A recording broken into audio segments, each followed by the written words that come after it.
Assalamualaikum warahmatullahi wabarakatuh. Perkenalkan, nama saya Ferdi Saidi Ramadhani. Dan saya Muhammad Affa.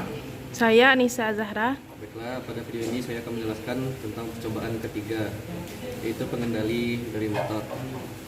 Pengendalian kecepatan motor. Di sini terdapat sebuah Arduino, kemudian potensiometer dan sebuah servo.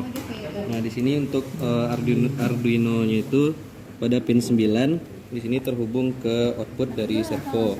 Kemudian untuk pin A0-nya itu dihubungkan ke pin dari variabel dari potensiometer. Kemudian dari ground kita hubungkan ke ground pada breadboard. Kemudian untuk VCC kita hubungkan ke bagian positif dari breadboard. Kemudian dari VCC dari Arduino dihubungkan ke sisi positif. Kemudian untuk yang groundnya dihubungkan ke sisi negatif.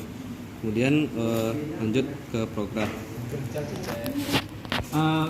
Baiklah, selanjutnya kita masuk ke listing program. Di sini kita menggunakan tipe data integer dengan mendeklarasikan sebagai untuk variabel nilai, kemudian menggunakan tipe data integer untuk mendeklarasikan variabel output. Nah, selanjutnya setelah kita membuat deklarasi nilai dan output, selanjutnya kita menggunakan void setup, di mana kita akan semua di dalam kode ini akan dieksekusi sekali, di mana di dalam program, di dalam fungsi ini terdapat pin mode motor, output yang mendeklarasikan motor sebagai output. Nah, selanjutnya ada serial begin 9600 untuk men-set baud rate 9600. Nah, selanjutnya kita masuk ke fungsi void loop, di mana fungsi void loop ini akan kita eksekusi berulang program di dalamnya. Yang pertama adalah variabel nilai. Nilai sama dengan analog read dalam kurung pot, di mana kita akan membaca nilai dari potensiometer. Nah, kemudian kita output sama dengan map nilai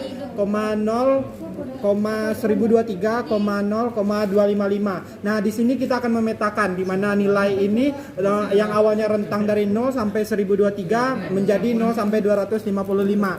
Nah, selanjutnya kita menggunakan analog write motor, output. Nah, selanjutnya kita akan memprint potensiometer, kemudian kita akan memprint nilainya di bawahnya. Selanjutnya kita akan memprint hasilnya, kemudian output titik memprint nilai output titik 2, kemudian memprint juga hasil dari output, dan kemudian kita delay selama 2 milisecond. Nah, selanjutnya setelah kita membuat listing program, kita upload dengan mengklik tanda ini, dan kemudian dapat kita lihat ke outputnya. Setelah kita output dari listing program, maka di sini potensiometer berguna untuk mengendali kecepatan dari servonya.